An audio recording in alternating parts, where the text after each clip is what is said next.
Mas você continua ligado aqui, porque daqui a pouco vamos falar mais sobre esse discurso de Jerome Powell e os efeitos de uma possível queda dos juros americanos para a economia global. Para isso, eu converso com Carlos Honorato, economista e professor da FIA Business School. É já já.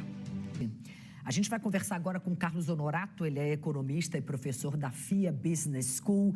Carlos, boa noite, obrigada por ter aceitado o nosso convite. Primeiro, quero, claro, ouvir sua impressão sobre esse discurso do presidente do Fed e saber a sua avaliação sobre a economia americana nesse momento. Há espaço real para um corte de juros?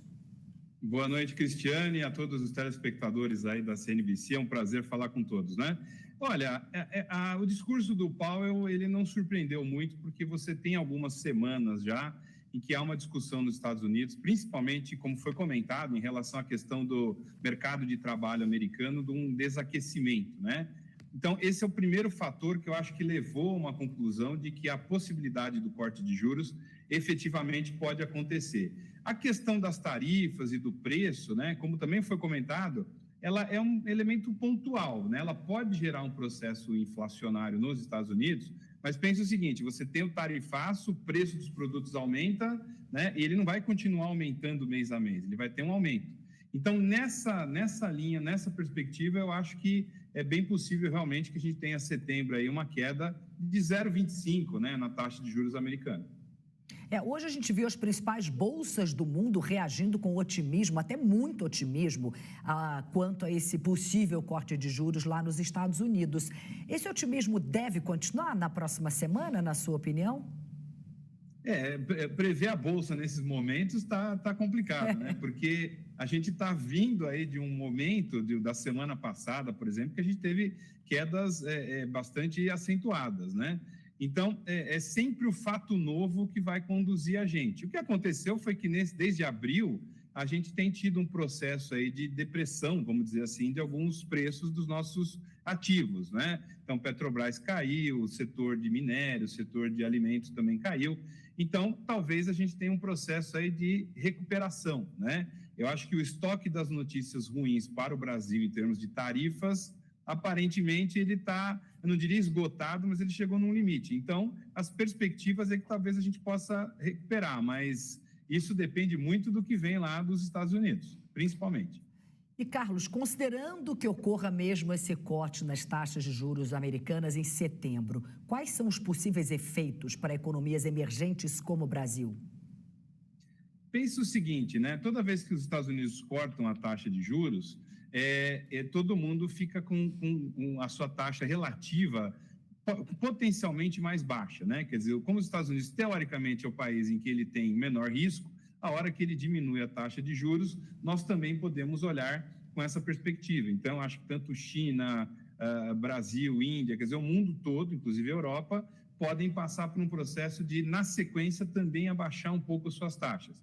O Brasil tem uma das taxas mais altas do mundo, né? Nós temos um cenário turbulento e incerto, temos um componente interno que é a questão do endividamento das empresas, das pessoas, que é alguma coisa que pode preocupar. Então, se a gente tiver um fôlego aí de corte de juros nos Estados Unidos, é interessante que a gente tenha esse repasse. As previsões são para o início de janeiro, mas se a gente tivesse alguma coisa esse ano ainda, seria muito bem-vindo. Passar para a pergunta do Vinícius Torres Freire, nosso analista.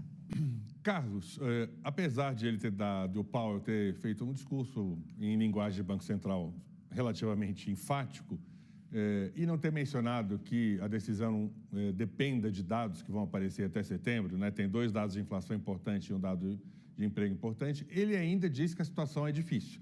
Mas dessa vez ele colocou no raciocínio a história do desaquecimento do crescimento do emprego nos Estados Unidos. Agora, primeiro que podem vir dados que vão na direção contrária à tese desta semana do Powell. Segundo, tem 3 decisões até o final do ano.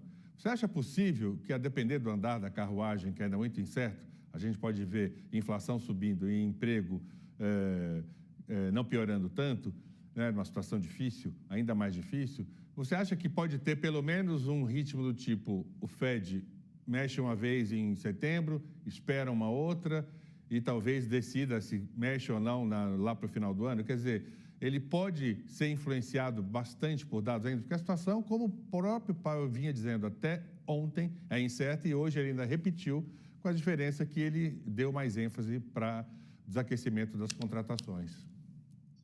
Vinícius, eu acho que esse senão que ele colocou, né, o cenário ainda é muito incerto, é a dica que ele dá para dizer que a gente não pode ser totalmente otimista ou que a perspectiva é de absolutamente otimismo em relação a três cortes de juros para chegar ao que o pessoal está falando de uma forma otimista, a menos 1% na taxa de juros, né?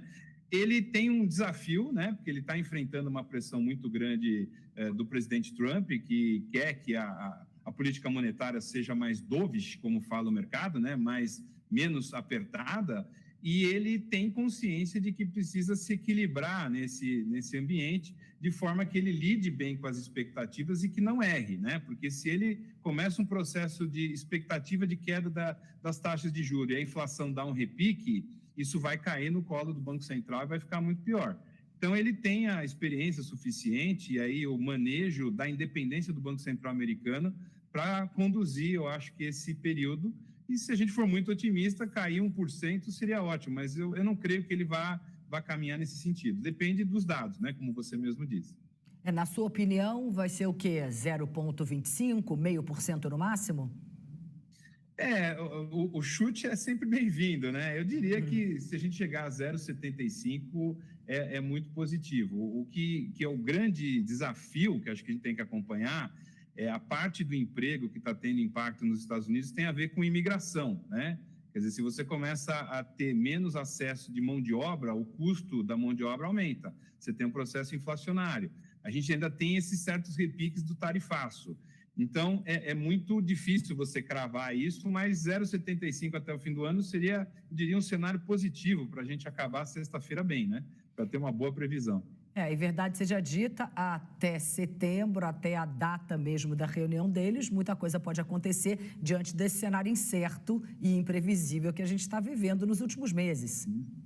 Sim, eu diria que não é nem cada dia é uma novidade, é cada hora é uma novidade, né? A gente tem essa política do Trump que é muito relacionada a manter a agenda da informação, manter o tumulto. Ele está mesmo lá buscando tirar uma pessoa da diretoria do Banco Central por uma acusação. Então, é complexo, a pressão é grande e eu acredito que essa independência do Banco Central americano é que vai garantir o tom de que a inflação vai estar sob controle e as expectativas para o resto do mundo vão ser positivas também.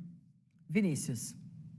Carlos, aqui para o Brasil, é claro que o diferencial de juros, a diferença da taxa de juros do Brasil para os Estados Unidos, na melhor das hipóteses, como você diz, 3 cortes de 25, 0,25, vão aumentar de qualquer maneira, né? Porque a taxa de juros real do Brasil de curto prazo ela vai aumentar até o final do ano, porque as expectativas estão caindo e o juro de curto prazo vai ficar igual. Agora, uma questão importante para a gente que tem dominado, inclusive a bagunça política, a bagunça fiscal aqui no Brasil, é a queda do dólar com impacto na inflação. Tem muita gente dizendo que dólar de equilíbrio é 5,40. Então, você acha que agora, a gente, mesmo com o risco aumentado de sanção extra do Trump, você acha que dá para descer além de 5,40? Olha, falar do dólar, eu sigo muito o que um ex-ministro da Economia dizia, né? O dólar, a gente pode prever que para o fim do ano ele vai estar entre 1 e 10 com margem de erro de 5, né? Porque a gente acertar uma cotação do dólar é muito difícil, ele é muito volátil. Eu acho que a gente tem um peso complicado aqui, que é o peso da dívida, né? O nosso endividamento, eu diria que não é explosivo, tem uma questão alarmista que o pessoal fala, que o endividamento está crescendo, mas nós temos déficit, né? Então, se a gente tivesse um superávit primário, a situação seria muito mais tranquila e talvez até esse impacto positivo do dólar seria bem-vindo, né? Seria mais, eu diria, mais radical, quer dizer, teria até um potencial de um dólar em equilíbrio mais baixo. Todos os elementos que a gente tem estudado aí indicam que o dólar tende a ter um enfraquecimento, né? Quer dizer, o real se valorizar, não só o real, mas as outras moedas. Então, a gente pode aproveitar isso. Só que a gente não tem que deitar em berço esplêndido de achar que a nossa inflação vai diminuir porque o dólar está caindo, né? A gente tem que tentar, em algum momento, saindo dessa bagunça política, fazer a nossa lição de casa, que é principalmente ajustar as contas públicas e buscar o superávit, que não é tão difícil, mas diante do cenário que a gente vive, parece impossível, né? Então, essa é a agenda. Se basear no dólar para ter uma ancoragem de inflação melhor, eu acho que é um grande risco. Carlos, muito obrigada, viu, pela sua conversa aqui com a gente. Papo ótimo, bom fim de semana para você. Cristiane, Vinícius e a todos os espectadores, um grande abraço e bom fim de semana.